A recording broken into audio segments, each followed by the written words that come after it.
My father pointed at the road the way he pointed at stray dogs. One finger, no words wasted on me.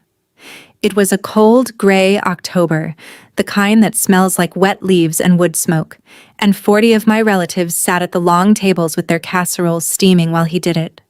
Nobody stood up. Nobody said my name. My Aunt Ruth passed the rolls. My brother studied his plate like it owed him money. I walked back past the driveway, stopped on the gravel shoulder, and watched my family go back to their lunch as if I had been a delivery driver at the wrong address. But here's what none of them knew. A white town car was already turning off the county road, moving slow, in no hurry at all. And the woman inside it had been waiting 7 years for my father to do exactly what he just did. Welcome back to Calm Drama Stories, where we share the family dramas you write to us about. The betrayals, the reckonings, and the quiet women who survive them. I'm Nadine. I'm 38. I'm a home care nurse. And this is the story of how a single word, spoken at a farm gate, ended my father's kingdom. If stories like this one find you where you live, drop a comment below and be sure to subscribe. The town car rolled to a stop beside me, close enough that I could see my own breath in its polished door. The driver got out first and opened the rear door like this was a hotel, not a farm lane in Hartwell County. Then Rosalind Pruitt stepped onto the gravel in a wool coat the color of good cream. My godmother. My mother's best friend since their college dorm, the woman who built a chain of pharmacies out of one rented counter, the woman I had not seen since my mother's funeral. She did not hug me. She squeezed my wrist once, the way nurses do when words would cost too much, and then she looked past me. She surveyed the whole place. The orchard rows going rust-colored on the hill, the long tables, the main house with its proud white porch. My father standing at the head of it all with his finger finally lowered. Rosalind took her time. Then she said it, in a voice that carried across a field without ever rising. Disinherited. That was all. My father's face went the color of the sky. 40 relatives stopped chewing at the same instant, and I swear the wind stopped with them. Rosalind turned back to me as if the rest of them were furniture. Not here, she said quietly. Tomorrow, the diner on Route 9, 7 o'clock. Bring your appetite, honey. You've been hungry a long time. She got back in the car and it eased away, gravel popping soft under the tires. My father was already shouting something behind me. I didn't turn around. That word she said took 7 years to build.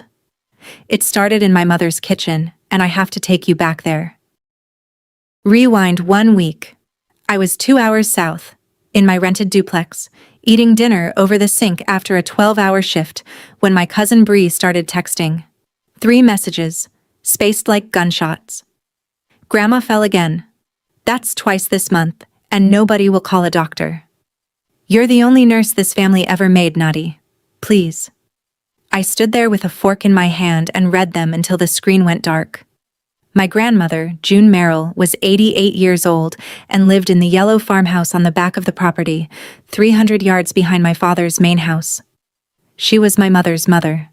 She was also the last person on that farm I would have trusted to tell me the truth, and she hadn't answered a letter of mine in 7 years. So no, I did not wake up one October morning and decide to crash a reunion out of loneliness. I was summoned. I picked the reunion on purpose, and I want you to understand the math, because my family never did. Reunion day was the one day of the year June was guaranteed to be brought out of that farmhouse, set in a chair in the open, where I could see her with my own eyes without setting foot in anyone's kitchen. I texted Bree back that I would come, that I would stay at the edge of the yard, look at Grandma, and leave. That was the whole plan. Stand at the rim of my old life for 20 minutes like a woman checking a patient's pulse. What I could not plan for was my father changing the seating at the last minute and putting June's chair right beside his own. A chair placement blowing up a family sounds insane, so let me show you the family.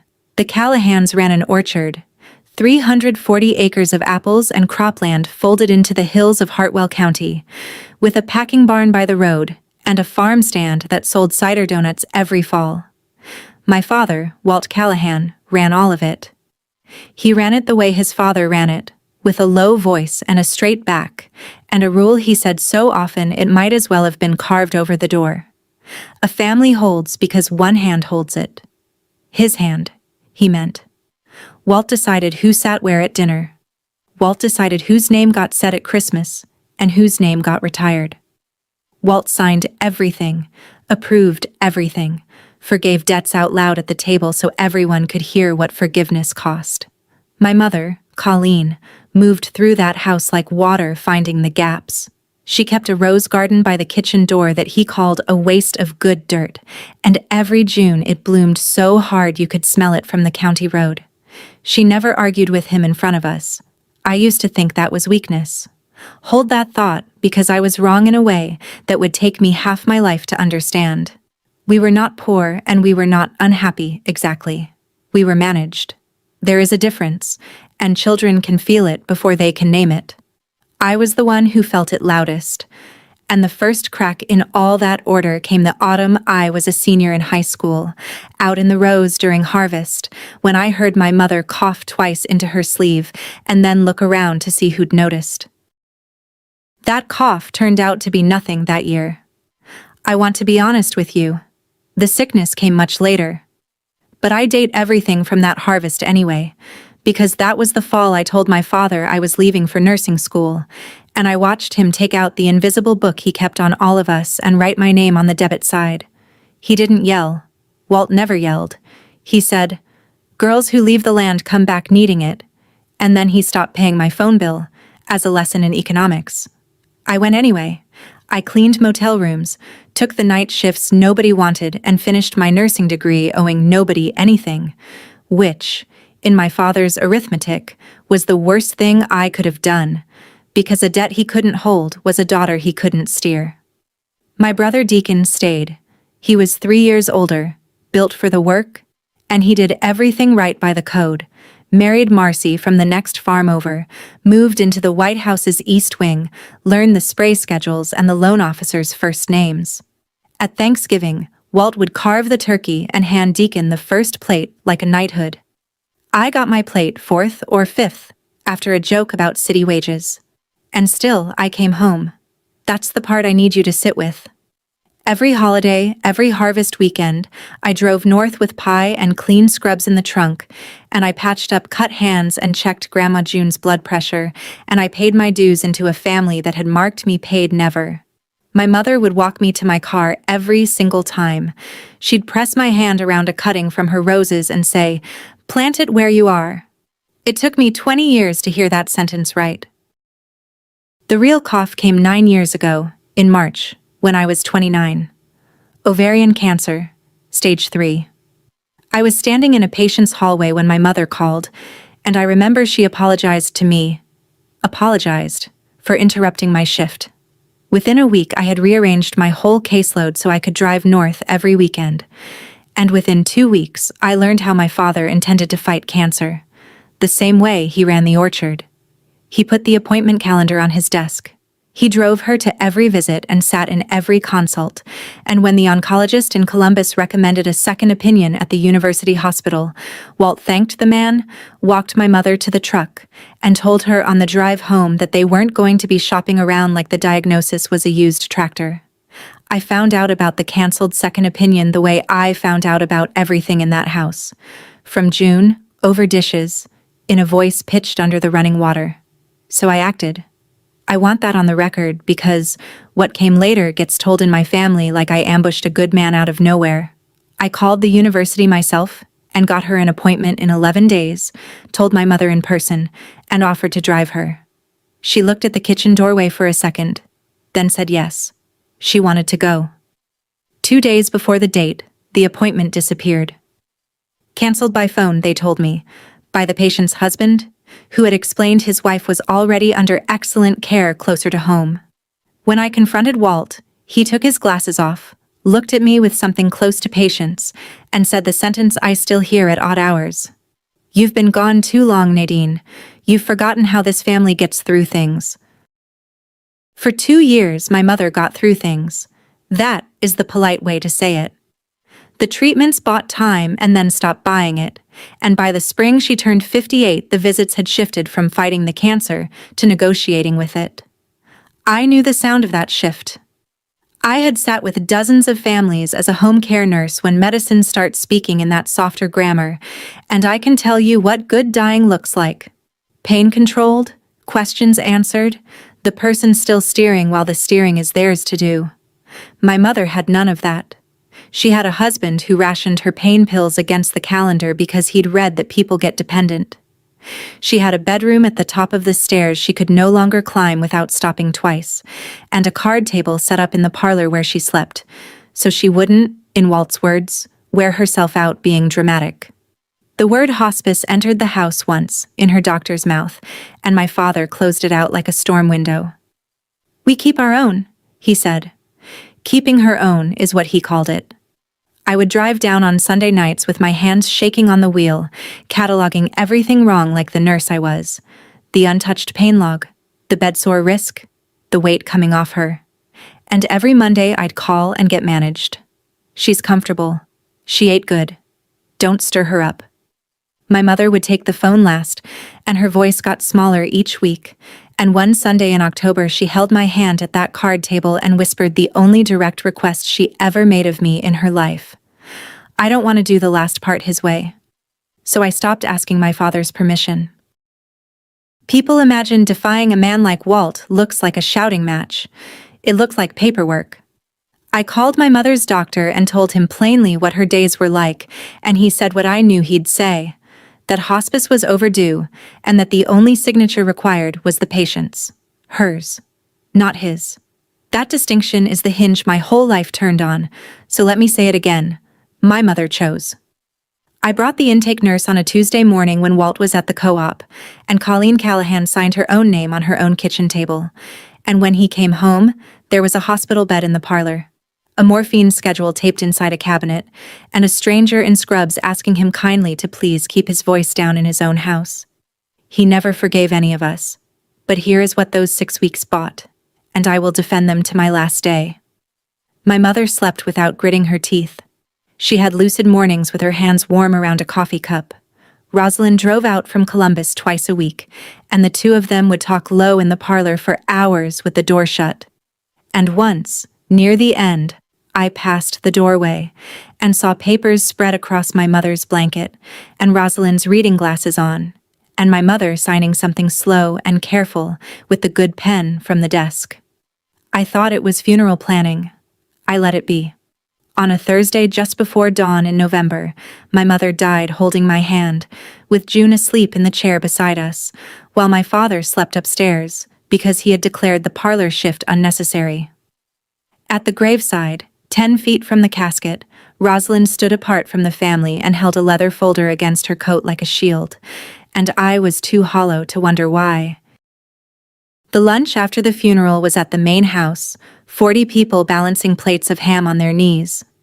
I was in the kitchen washing cups when the room behind me went quiet, and I turned around with my hands still wet, and my father was standing in the doorway with the whole family arranged behind him like a jury that had already voted.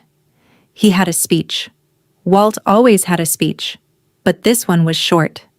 He said I had gone behind his back in his own house. He said I had filled his wife's last weeks with strangers and drugs, that I had turned her dying into my little project, and that a daughter who would do that had already left this family. She just hadn't had the decency to say so. Then he said it, flat, like reading a figure off a ledger. "You are dead to this family." I stood there with a dish towel in my hands and looked past him, one face at a time. My aunts found the floor. Deacon found the window. June was in the parlor with the door shut, sedated with grief, and never heard any of it. Remember that detail, because 7 years later it turns out to matter more than anything else in this story. Nobody walked me to my car. I put the dish towel down on the counter, folded, because my mother had raised me to leave a kitchen right, and I drove 2 hours south with the radio off. Somewhere on Route 23 I understood I wasn't going to fight it. You can't argue your way onto a list one man keeps in pencil. My mother had known this exact scene was coming, and had already answered it. I would learn that much later. Here's what dead looks like, for the record. It looks like building a life with the density of work. I took more home care cases than any nurse at my agency, the long-haul ones, the widowers with nobody, the women whose kids lived 3 states away and called on birthdays. I got a reputation. Call Nadine, she doesn't quit on the hard ones. My supervisor once told me I overfunctioned like it was a compliment, and I took it as one, which tells you where I still was. Because I never fully left that farm, not honestly. Every October, on my mother's birthday week, I wrote my grandmother a letter. Real paper, real stamp, the kind June raised us on. I kept them light. The maples turned early this year. I planted your daughter's roses by my porch steps and they took. I am fine, Grandma, I am fine, I am fine. 6 Octobers, 6 letters, and not one answer came back. Not a card, not a line. I told myself she was old, that Walt read her my obituary version of events, that it was mercy to stop expecting. But I never stopped writing them, and I want to be honest with you about why, because it took me this whole story to see it. Some part of me was still paying rent, still keeping a claim current on a family that had condemned the property. The 7th letter was already written, sealed, stamped, writing in my glove box. The weak breeze texts came in like flares over the tree line. So when I tell you I drove north with the plan to stand 20 minutes at the rim of my old life, you should know the letter wrote up there with me, just in case there was a mailbox that would take it. So now you know what I knew, that cold gray Saturday, driving north with coffee going lukewarm in the cup holder. 2 hours up, 20 minutes at the rim, 2 hours back. I had told Bree to expect me at the edge of the side yard, past the tables, where a person can stand without being hosted. I parked on the shoulder outside the gate like a subcontractor. I could see June the moment I stepped out, and my stomach dropped, because she was not parked with the great aunts at the quiet end where Bree said she'd be. She was at the head table, at my father's right hand, a shawl over her shoulders, positioned like a centerpiece. Walt had rearranged the seating that morning, Bree told me later. No explanation given. Which meant there was no path to my grandmother that did not cross directly in front of him. I want you to notice what I did, because my family's version says I marched in, making demands. I stood at the side yard for 10 full minutes, hands in my coat pockets, waiting for him to get occupied with the cider press. He looked up anyway. Some men can feel an unauthorized person on their land the way other people feel weather. He rose from the table without hurry, walked to the edge of the yard, and raised one finger toward the county road while 40 relatives watched over their casseroles. "You're showing up where you aren't welcome," he said, not even loud. "You know the way back." And they returned to their plates, all of them, and you already know what rolled up the lane while I stood there on the gravel deciding whether a person can die twice. The part still missing, for me as much as for you, was what the word she said actually cost and who had been paying it. The diner on Route 9 opens at 6 for the dairymen, and at 7 sharp, Rosalind was in the corner booth with tea, looking like a bank had learned to sit down. I'd taken a room at the Starlight Motel on the county line rather than drive home and back. 4 hours of highway is a lot to pay for a pillow. I slid in across from her. On the table between us sat a plain manila folder, closed, squared to the table edge like it had been placed with a level. She let me order eggs before she said anything that mattered. Then she folded her hands and looked at me the way she used to look at me over birthday candles, back when she'd blow into town with department store dresses in my size, and my father would price them out loud. "Your mother left me a to-do list," Rosalind said. 7 years long. Today is the last item on it. I asked her what yesterday was. Then, the car, the coat. The word that stopped 40 forks in the air. "Yesterday was item 6, she said, announcing it. Today is explaining it to the only person she wanted to understand it. I looked at that folder and felt the booth tilt a little. I'm not ashamed to say. Rosalind Pruitt does not drive 2 hours to serve drama with eggs. She built a pharmacy chain out of one rented counter in a strip mall. She thinks in inventory and consequence. Whatever was in that folder had been sitting somewhere for 7 years like a seed under snow. "Before I open this," she said, "I need you to hear one thing, honey, and hear it all the way down. None of what happens next is charity. It's your mother." Finishing a sentence. Here is what was in the folder. In the order she laid it out on that diner table between the ketchup and my untouched eggs. A deed history. A trust instrument, thick as a hymnal. And a single page of numbered instructions in my mother's looping hand. The 340 acres, the orchard, the cropland, the packing barn, the main house with its proud white porch, the yellow farmhouse where June lived. None of it, not 1 acre, had ever belonged to Walt Callahan. The land came down through my mother's people. It was Merrill dirt, inherited by Colleen from her father before I was born, and my mother had never, in 40 years of marriage, put my father's name on it. He farmed it. He ruled it. He pointed at its road like a king. He was, on paper, a tenant. And 8 months before she died, in those parlor afternoons with the door shut and the good pen out, my mother had moved every acre of it into something called the Merrill Land Trust, an irrevocable trust with exactly 1 trustee. The woman sitting across from me, stirring her tea. I sat back in the booth. Out the window, a grain truck went by, and I remember thinking, stupidly, that the driver had no idea the county had just changed shape. The gate my father pointed from was never his gate. The road he sent me down was the only thing in sight he actually owned a share of, and only because his taxes helped pave it. "He knows," Rosalind said, watching me do the arithmetic. "He's known since the month she died. That's a different story, and it's tomorrow's story." Then she touched the corner of a sealed envelope inside the folder. Cream paper. My name on it in my mother's hand. And moved it gently out of my reach. Not yet. She gave me an order of operations, and I have never once broken it. I'll spare you the full hour of me asking variations of how, and give you the load-bearing answers. How does a man not know his own farm isn't his? He knew. The formal notice went out to Walt within weeks of my mother's death, the way the law requires. Certified mail, trustee's letterhead. The whole architecture of her decision in black and white. He had a window of time to challenge it in court back then. He consulted a lawyer in town, quietly, and the lawyer read the instrument and told him what Rosalind's attorney could have told him for free. Colleen had built it clean.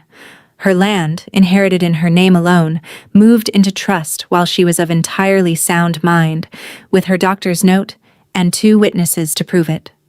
"Contest that," the lawyer said, "and you'll spend a fortune to lose in public." So Walt did the one thing his code allowed. He said nothing, to anyone, and carried on as king of dirt he rented. And why would a hard man like that stay so calm about it? Because the rent was mercy. The trust leased the whole operation to Callahan Orchards at terms Rosalind described, with a pharmacist's dryness, as roughly the price of a decent used pickup, annually. The family meeting where he'd have had to explain to Deacon and Marcy and everyone else why the Merrill name was on their dirt. That meeting never had to happen, as long as he behaved. "Behaved how?" I asked. Rosalind looked at me over her reading glasses. "Your mother wrote the condition herself.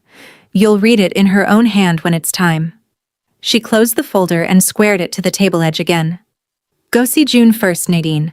Today's item has 3 parts, and your grandmother is all 3 of them." Getting to June without lighting the farm on fire took planning worthy of a jailbreak, which should tell you everything about how my family did love. Bree ran the logistics by text from her kitchen in town. Monday mornings, Walt drove to the co-op meeting at 9 and stayed through lunch. A 2-hour window, maybe 3.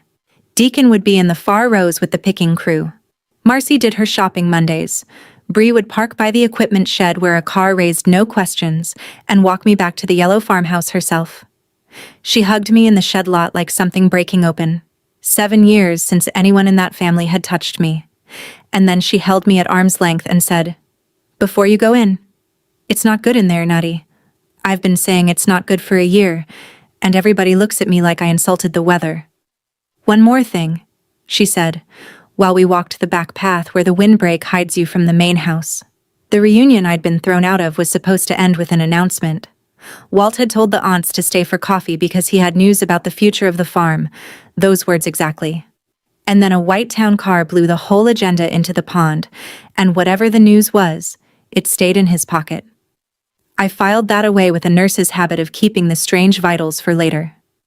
Then we came around the lilac hedge and I got my first look at the yellow farmhouse in 7 years, and I stopped walking.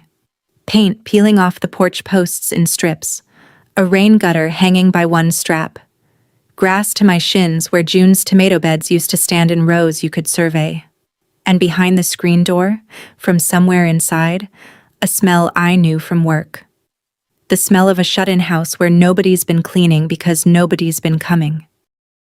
My grandmother was in the front room in her wing chair, and my first sight of her hit me in 2 ways at once, as a granddaughter and as a nurse, and both of them wanted to sit down on the floor. June Merrill had always been a small, quick woman, the kind who beat you to the kettle.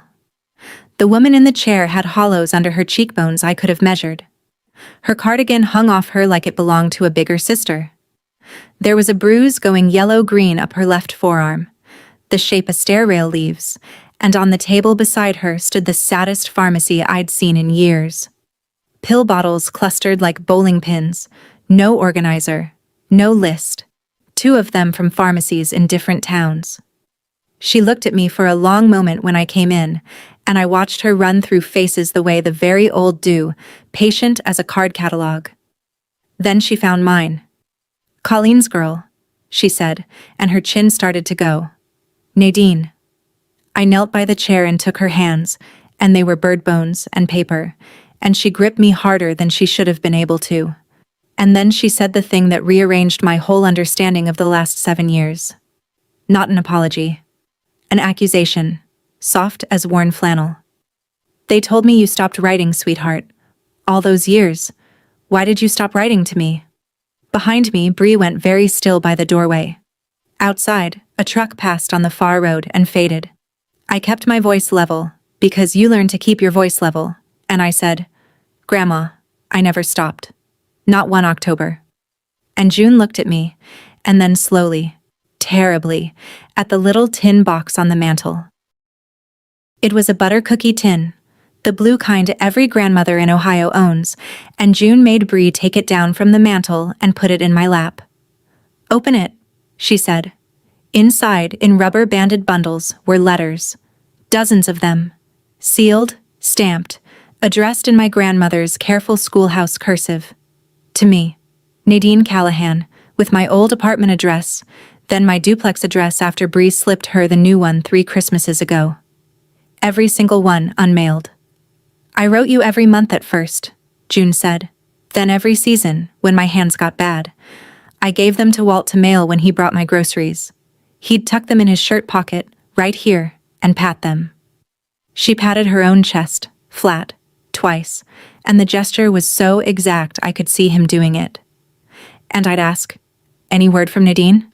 And he'd get that sorrowful look and say, "No, Mother, she's moved on.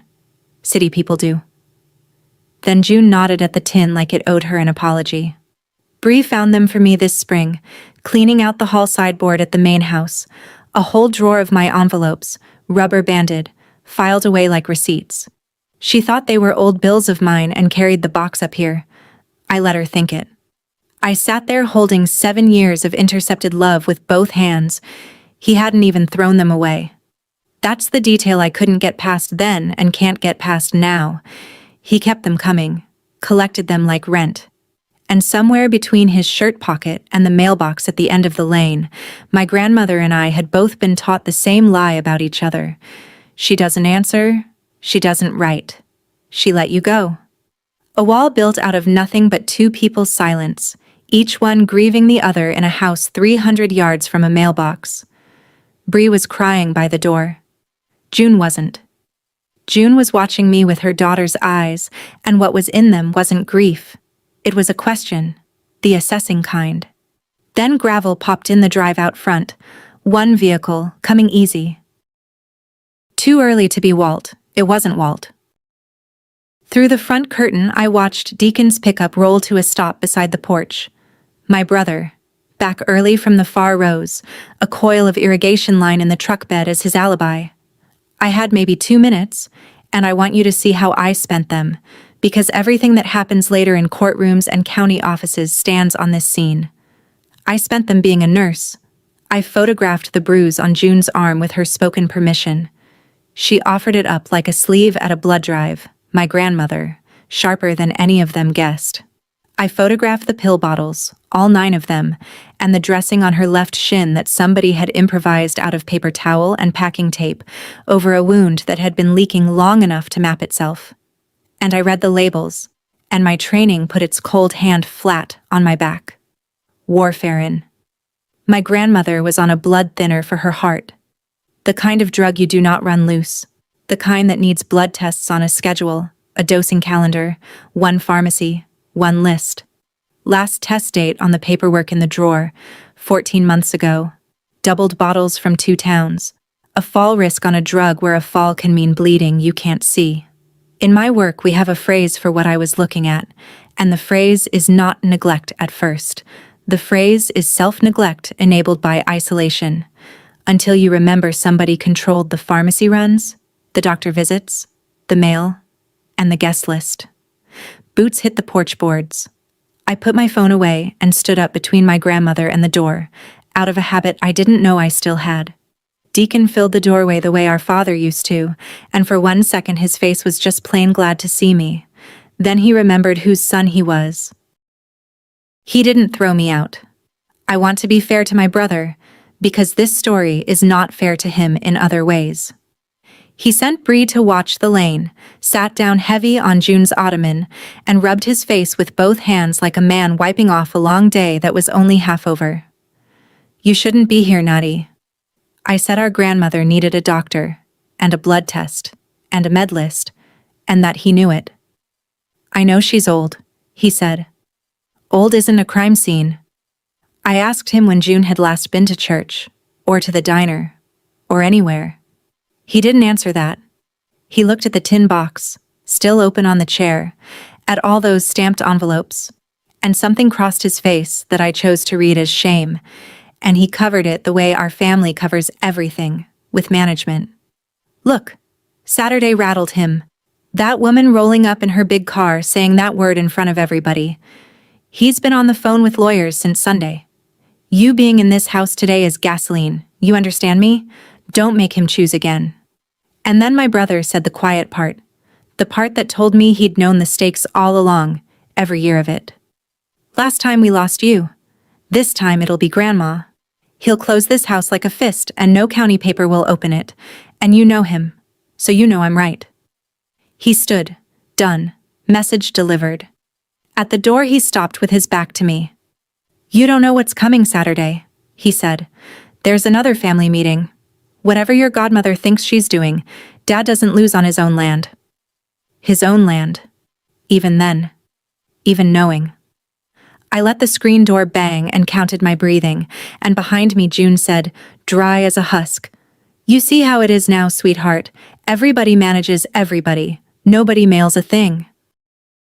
I drove the 2 hours home that night with the tin box on my passenger seat, because June pressed it on me. They're yours. They were always yours. And somewhere past Circleville, I pulled into a gas station and sat under the canopy lights and made the call I'd been circling all afternoon. Not a report. Not yet. The state runs a line where a person can lay out a situation without names and ask what it adds up to. And I laid it out like a case note. 88. Alone in a failing house, unmonitored warfarin, duplicate bottles, untreated shin wound, recent falls, family gatekeeping the doctor, the pharmacy, the mail. The woman on the line was quiet for a second, and then she asked if I was a mandated reporter. Because I should know that what I described wasn't a gray area, and if the warfarin was truly unmonitored, I shouldn't wait on family politics. I said I'd be filing within the week, and she gave me the county number, and I sat there a long time after, watching moths bang the lights. Here's where I ask you something, from one kitchen table to another.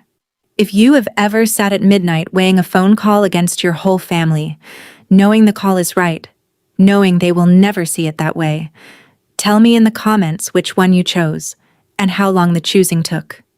And if you're new here, subscribe, because you are about to watch what it costs. Because I knew, sitting under those lights, exactly how this would read at the main house. Not as a nurse doing what the license requires, as the dead daughter, calling the government down on the family that buried her. I started the car. My hands were steady. That's the thing about finally having a job to do that's yours. Tuesday night, at my own kitchen table in the duplex, I filed the report. The county takes them online now. Clean fields, drop-down menus, a checkbox where you swear the contents are true to your knowledge. I attached the photographs. I listed the medications from memory and from the pictures, dates, the last blood test, the falls, the improvised dressing. I typed my name, my license number, my relationship to the adult in question, granddaughter. And the cursor blinked on that word a while. Then I hit submit, and the screen gave me a case number, and I did the thing I'd been doing all my working life for other people's emergencies without ever once doing it for my own. I started a folder. A plain manila folder from the drawer, and on the tab, in block letters, I wrote June. Into it went the printed photos, the med list, the confirmation page with the case number, and one of my grandmother's unmailed letters. The oldest one, the first she ever handed to his shirt pocket. Still sealed, because some evidence you keep for a different court. I wrote the case number on the folder tab itself, big, where I couldn't lose it. And just like that, there was no road back to quiet. Understand what that folder meant? For 7 years, my policy had been distance. Don't call, don't push, pay the October letter and stay gone. That policy died on my kitchen table on a Tuesday night.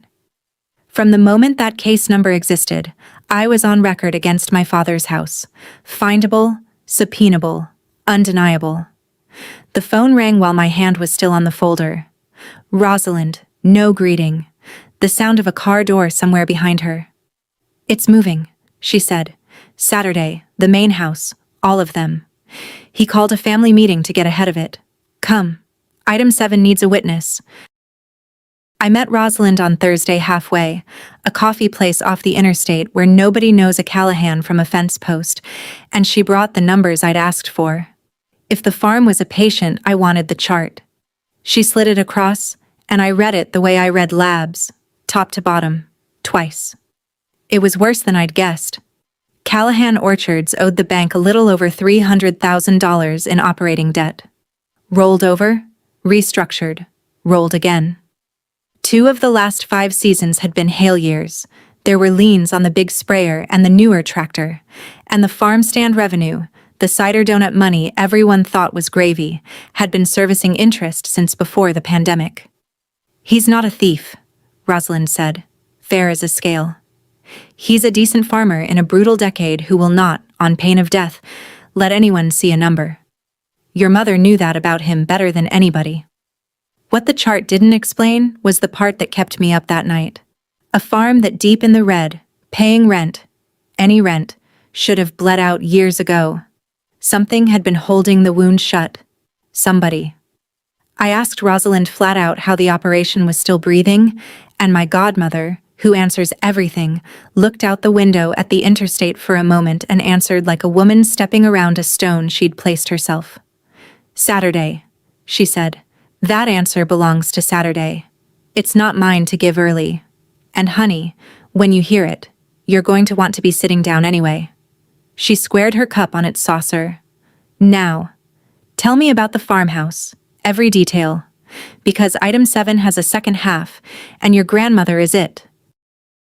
The second half arrived Friday by way of Brie, in a text thread that started with a photograph and got worse. She'd borrowed Walt's truck Thursday to haul feed for her chickens. Normal, unremarkable, family trucks circulate. And in the door pocket, folded around the registration, she found a brochure. Glossy, trifold. Crestline Manor, affordable residential care, with a stock photo of a white-haired woman laughing at a card table. County contracted. The cheap kind of place. The kind I know from my work and will not describe to you at dinner. Tucked inside it, a business card from a property outfit 2 counties over that arranges hunting leases on farmland. And a sticky note in my father's handwriting, the note hand I'd know anywhere, listing the yellow farmhouse's square footage and the words winterize by December. It took Bree and me 1 phone call to assemble the machine. This was the announcement. This was the future of the farm he'd gathered the ants to hear over coffee before Rosalind's town car detonated the agenda. Move June to Crestline Manor. For her own safety, he'd say. Watch him say it. Lease her emptied farmhouse to out-of-county hunters for cash, and then walk into the trust's 90-day horizon with a new argument. The old woman is a cost center now, Rosalind. The estate should offset her care. My grandmother entered into the ledger, an asset underperforming its square footage. I stood in my kitchen hearing my own pulse, and I'll tell you the honest shape of what I felt, because this channel is where I tell the truth. It was not sadness. It was the specific cold that comes over me at work when a family stops being confused and starts being convenient. The cold that takes minutes and writes things down. Bree texted 1 more line while I stood there. He pushed the meeting back a week and rewrote the agenda. Grandma's care plan is item 1. There are fights you have with words at a table, and there are fights you have in advance, with paper. So quietly, the other